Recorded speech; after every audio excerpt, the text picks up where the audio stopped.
All right, guys, this was a fun run on a 2S lipo, and everything's stock on it besides obviously the wheels and tires. They are the I put these off-road tread tires on these aluminum wheels, and just driving it down here and tearing it all up pretty good down here. Scratched off a lot of the paint hitting those trees. Scratched them up a bit. I guess I can always touch them up, but anyway, just excellent. This thing it runs a lot better down here. I just can't believe it. I did try these out yesterday on my very budget 112 scale SY 1201, and they did really good, except after a while I noticed, I guess I had them on there really tight, and to the point to where it was binding up the drive shafts, and the motor was getting really hot.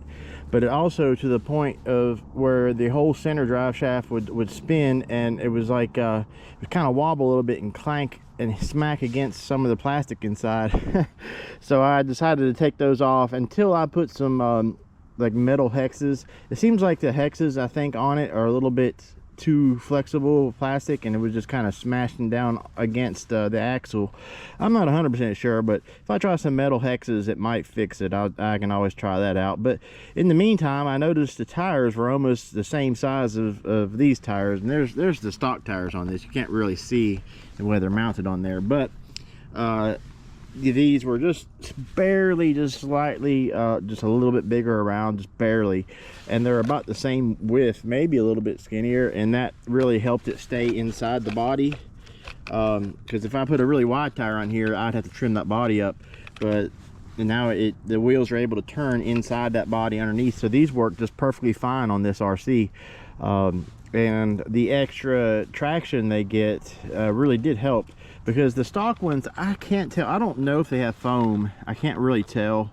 The tire is so thin itself, and it's like a short course tire, obviously. It's wider on this side, on the outside, than it is on the inside, whereas these are the same thickness all the way through, and they're narrow also, but I did put foams on these, so it gives it a little bit more stability and stuff, I guess, and I believe it helps it with the grip some.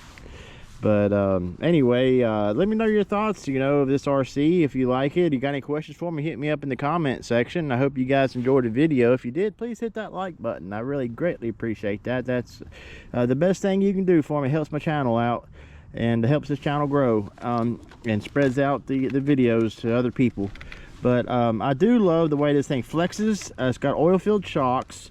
And I did adjust the rear, but I also added some shock clips, spring clips, and because I had them maxed out as far as they can screw down tight, and I went a little further. I didn't add any oil to it yet or anything. I was just trying to play around with the shock adjustments first, and I just wanted it to be a little bit tighter, and it seemed to really it helped the back end out to the point to where it doesn't sag so much when I give it throttle. It still does. It's really fun. I love the way this thing moves and maneuvers, and it's got the two trailing arms, but it's also got a sway bar back there, and it's got a rear fully locked solid axle, so the diff in that thing's locked, and that helps it with traction down here. It's really awesome. Of course, the front, you got independent front suspension, and they're not locked, but the rear is. But another nice thing is I like the lights on the thing. It's got a nice headlight and tail light. I mean, for the price, I gave $124 for it, and I just think it's excellent. And I know they have the newer model now. The newer version doesn't have that rear solid axle, and I don't believe the rear is locked either. I'm not 100% sure on that, but I know it's got all four is it's independent suspension all the way around, and which is nice, but I prefer the solid axle in the back for off-roading purposes and stuff. And also I just like the way it performs, the way it runs. I love that the way the rear end is locked. You can do some crazy donuts and stuff, and it makes it handle different. It's definitely you got to get used to driving the thing.